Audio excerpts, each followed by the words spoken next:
All right, so I'm watching this really long, arduous atheist infighting that's been going on for, I think, 3 days, could possibly be 4 days at this point, that I've been sort of keeping tabs on from the beginning. Yeah, I'm a big student of atheism on Twitter and YouTube. I follow the melodramas, I really do. I read a lot of Steve's fights about agnosticism, atheism. I followed that whole atheist experience meltdown where people left. I followed the original tete-a-tete with this particular crew with, I think it was Nirvadia and Shannon. I don't watch the whole thing because you don't really have time. I mean, sometimes we're talking about 10 hours worth of videos, so I'll try to keep myself abreast of it to the best of my ability. So I've been watching this new meltdown, and I watched it kind of from the beginning.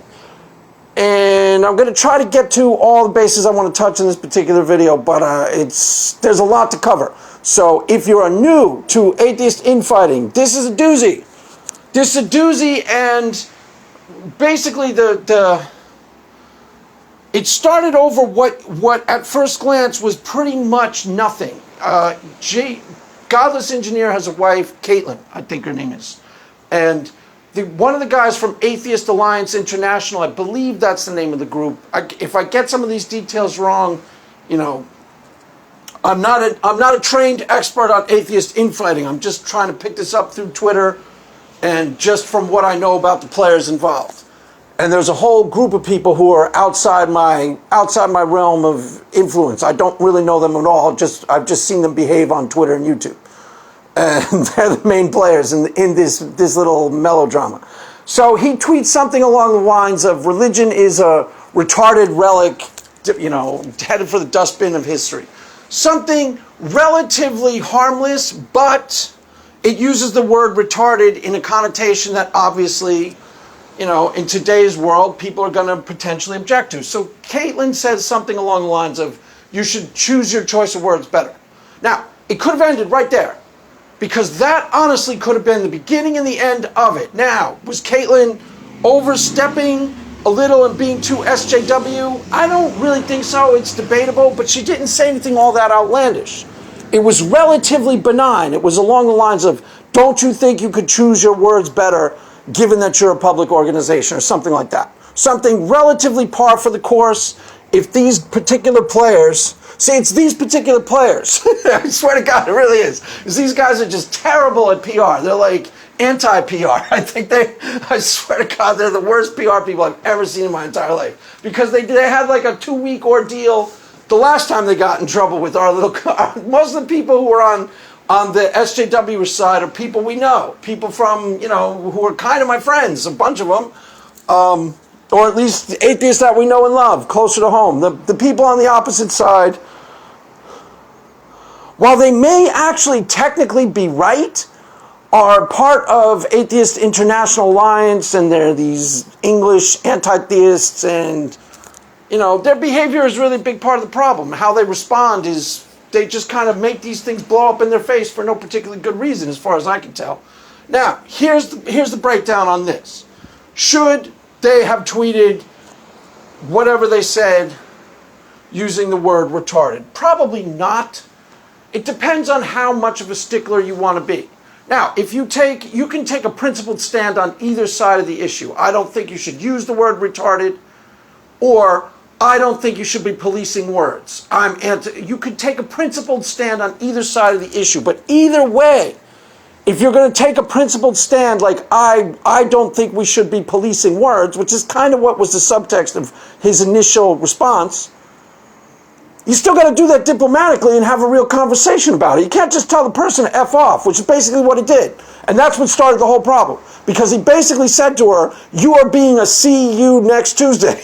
I swear to God. I swear to God that was his initial response. Now that's going to cause problems no matter what.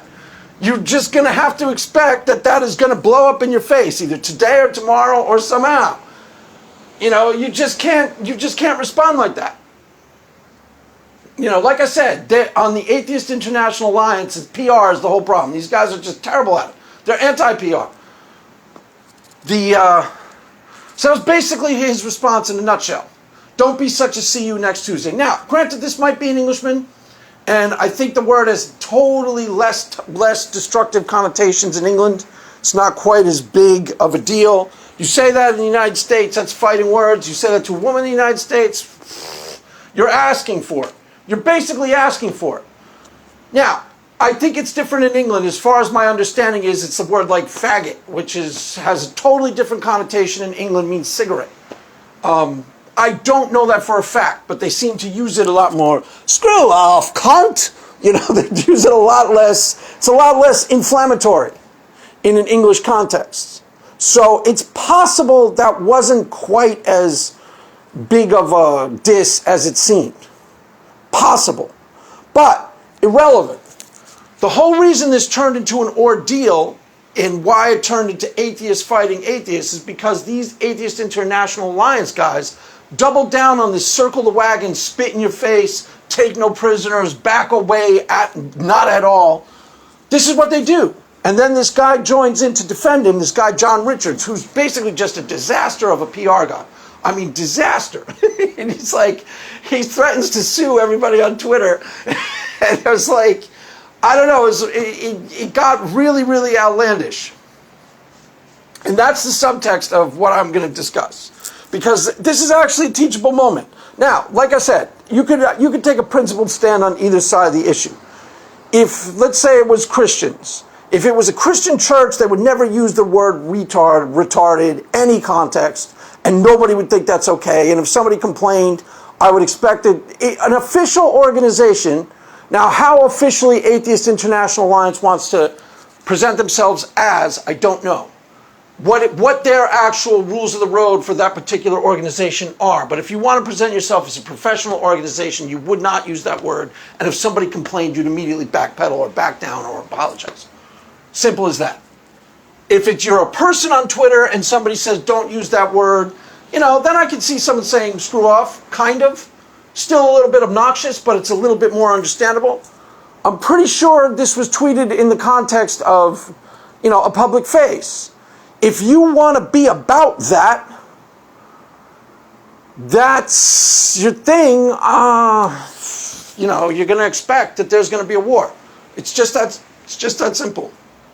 Now, I understand, I empathize with the anti-SJWs. But even with the anti-SJWs, there's a limit. And you're in a public space, and there's appropriate language and appropriate behavior. Like I said, if we had a Christian organization, I would never expect them to use the word retarded, retard, anything like that, or say anything as negative as this guy said. Atheist organization, obviously, it's a little bit different. There's a little bit more leeway there. But I would still expect, depending on how much they want to present themselves as a professional organization, some rules of decorum, some rules of what's appropriate in the public space to be, maintained. Depends. If you call yourself the rock and roll rebel atheists who don't give an F, and that's your organization, then you'd expect them to act like that. But if you call yourselves Atheist International Alliance and you're having, anti-theist meetings in public forums, you would kind of expect them to have at least at least give a nod for no other reason than professionalism. Now, if his objection was, I don't want to police my language, and that's the hill you want to die on, I empathize, but there's still an intelligent way to die on that hillside. Because on the SJW side, they started hand-wringing over. Then they started going. The problem with SJWs is it never ends. And I like a lot of the people on the atheist community who are getting more and more SJW as the months go on. But it never ends. Then they start hand-wringing over the word moron and idiot. And they literally had a conversation on Twitter. When is it appropriate to use that? Now, there's got to be an end where you just stop hand-wringing and stop self-examining and just let language be language. And you just relax. It's like, I'm empathetic to the anti-SJW side. But, big, huge caveat here. If somebody objects to what you say in a public space, civility demands that you address it somewhat circumspectly. And if you're a professional organization, that demand is tenfold. So basically, even though I empathize with the spirit behind the we say whatever we want, in this particular instance, I side with Katlyn. She's right. they shouldn't have used the word, or they should have, or should have said something about it and addressed it. It's really that simple. And they never should have fought, never should have spit in her face the way they did once she said it. So she's mostly right. I side with her mostly, even though I get it. There's altogether too much hand-wringing over language nowadays altogether. I mean, it's destructive, it's toxic, it's bad. But this really wasn't that. This was, you shouldn't use the word retard, and you shouldn't use it in association with a professional organization that we want people to think highly of. It's kind of what she's saying. That's a fair point, and I think it's one that should be easily taken in by these guys. But, like I say, these guys are kind of douchebags. They're crazy people. This guy, John Richardson, gets on Twitter, makes it totally worse, sends Katlyn these long, weird DMs, and then he's threatening to sue everybody on Twitter for God knows what. God knows what he thinks, how he thinks he could do that, I don't know. And it just turned into this totally, just a total, basic explosion of insanity for 2 or 3 days. Now, where I'm going with this, I watched Mr. Atheist and Shannon then break it down, and they do a video, and I watched most of that video. And there's some really interesting conclusions that they came to, because this is where it starts to get interesting, and this is why I started paying attention, and ultimately this is where the rubber meets the road. Because Mr. Atheist makes this point that he's not even sure if he wants to be associated with the word atheist anymore, if there is such a thing as an atheist community. If, atheist is just lack of belief in God, was his argument, and outside of that, we might not have anything else in common. Now, Shannon, being the far wiser of the two in this regard, as far as I'm concerned, because I think she kind of understands something that he probably understands too, but he's just not, I don't know, maybe he gets too much pushback from, answer for these douchebag atheists over here, answer for these dickhead atheists over here. Probably what's going on, he's just frustrated, because he calls himself Mr. Atheist, so now probably got people going, 50 times a day, hey, tell me about these atheists over here, Mr. Atheist. So he's probably fed up. But Shannon's counter-argument was correct, and then she noticed something really important. And this is, I'm trying to help you, atheists, if you're listening. If you're listening for my edification, atheists, this is for your edification. I'm trying to help you. Why? Because I'm just like that. Just the type of person I am. I want to help you. I want to help you grow. I want to help you be strong. So Shannon noticed a couple of key important things. And this is where it starts getting really interesting. Because she noticed that one of her main agendas is to normalize atheism so that atheists are not persecuted in workplace environments, to put not a happy face on atheism, but to make it more ready for prime time. That's one of her go-to agendas, and she talks about that a lot. Now, what she also noticed is, with that in mind, if your agenda, I'm just talking strategically, Christians, I'm trying to help them just out of brotherly love and compassion. I'm not switching sides. I just want to help them. Just relax. If you're Christian, why don't you tell an atheist what to do? How to win. This is what she is right about. Is if you want to get anywhere as a collective in the public imagination, you have to gather strength and you have to gather numbers. This is part of what Drew was talking about once upon a time, a long time ago, about that watered down definition of atheism, wherein you can gather a whole bunch of people under the banner of, lack of belief. I just don't believe in God. There is an actual strategic purpose to having a weaker definition of atheism that can include more people, and having more people under the banner of atheism, because you normalize it. It doesn't seem quite so radical and extreme to people. That's a really important point. So if you do not engage in the public space as some type of collective, then you lack the power. In other words, divide and conquer. So if they follow Jimmy's route and they stop identifying with atheists, eventually they will disappear. Because that's exactly what happens. Divide, conquer. Now, Shannon also noticed that there's a real problem with that.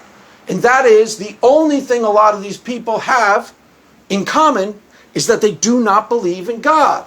Now they're starting to understand the realities of the real world. Because that's a real problem. That is why when atheists, this is why I started getting interested, and I knew I was following this for a reason, but that's the real thing that's of interest to me. Because atheists will ask you, if Christianity is true, why there's 60,000 different sects of Christianity? And now you know the reason why. Because when you have the real world, then you have real world interests involved. Atheism is still relatively new, relatively in its infancy. But were it to make real inroads into the public consciousness and become, let's say 30% of the population starts defining themselves as an atheist. With that will come political muscle. Okay, then people could actually run for office as an atheist, which they still can't do. With that would come political muscle, but also responsibility. With great power comes great responsibility. Why? Because you would start to have schismatics. It's why it happened in Christianity and why it will happen to atheism. I just think it's interesting to watch, that's all. It's just interesting to take note of, because you have different atheists with different agendas that are competing with each other and not necessarily simpatico with each other. So on one hand, you have the John Richards anti-SJW atheists, and they're going to start to align themselves as a group. That's a schismatic. Then on the other hand, you have the atheists that we all tend to know and like and think of as atheists, but they're becoming somewhat SJWs. So you have the pro-SJW atheists, and you have a schismatic group of anti-SJW atheists with competing agendas. That's exactly what happened with churches and religion, is that a group would form with a different spin on Christianity, and then that group would gain some power and some interests, and all of a sudden you have a schismatic. You have a group that's different from the main group. And how that plays out is really important to the future of atheism. Because that starts to be exactly what happens with every other group. Now, why I find this so interesting? Because that's one of the first things I started talking about. I was in a debate with an anti-theist about, one of the main go-to arguments about religion is that we tend to produce tribalism and dogmatic tribes who compete against each other. And I said, that's nothing to do with religion, dude. That's human nature. That will happen to atheists as soon as they start gaining real-world power, which they're starting to acquire a little of. As soon as they start acquiring some real-world power, why? Because you have people who join in from outside who don't really care about the cause, A. And then you have competing interests within the tribe. Yes, technically you all believe the same thing. Don't believe in God. But that's starting to include a lot of other different types of people who have competing interests. Now, they get somewhere by playing off interests against each other. And now you have strategic alliances with this group of atheists who are under this banner of it. The anti-SJW atheists align with the agnostic atheists, the Steve McRae agnostic atheists, and they form an interest group. Why? Because they have interests together. It's exactly how politics works, guys. Exactly. You strip away. Why do the religious right sign up with Trump? Because there's an interest there. People who aren't Christians and don't want Trump to win start complaining. Why would they go side up with him? Because he's not a Christian. He's the worst example of a Christian, because there are real world interests at stake. And he made it perfectly crystal clear. I'm going to help you get the people you want on the Supreme Court. I'm going to help you get judges, and that's what's important to them. So they align. That's how politics works. And that's how it will start working within the atheist community. You will have schismatic groups that for whatever reason aren't down with the program, and they will it's not just, it's a part of human nature. So they're going to separate themselves, and they're going to become the anti-SJW atheists. And they aren't reconciled. That's what Shannon started to notice in real time in the stream. Why? Because she's smart enough to get it. She started talking about, what are we going to do? And basically what you're going to do is, there ain't really any real solution to it. Because once you start having schismatics, the only way that gets solved is a powerful leader rises that can, bridge the gap between this interest and that interest. It's what happens in the Democratic Party. You had Hillary Clinton. A big reason why she lost the race is because she wasn't popular enough with the left wing. So, what's her face? Jill Stein runs as a left winger, Hillary loses some votes, that had something to do with it. That wasn't the whole story, but that's part of the story. Within the Democratic Party, you have competing interests. You have corporate Democrats, centrist Democrats, and now you have this SJW left-wing, you know, I don't even know what they call themselves, liberty, justice Democrats? I forget what they call themselves these days. How it all works is leaders come who can reconcile or paper over the differences between the competing interests. That's called politics. That's the only way it gets solved, is you all recognize that you have a dog in the fight collectively, and you may have competing interests that you paper over. Why? Because you have another interest that overrides, and you're willing to put aside your differences so you can achieve something in the public space. So Shannon noticed that. And that's a big part of what she says her channel is about.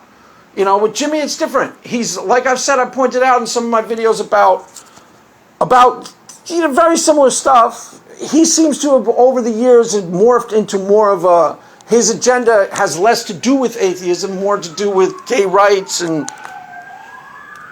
certain,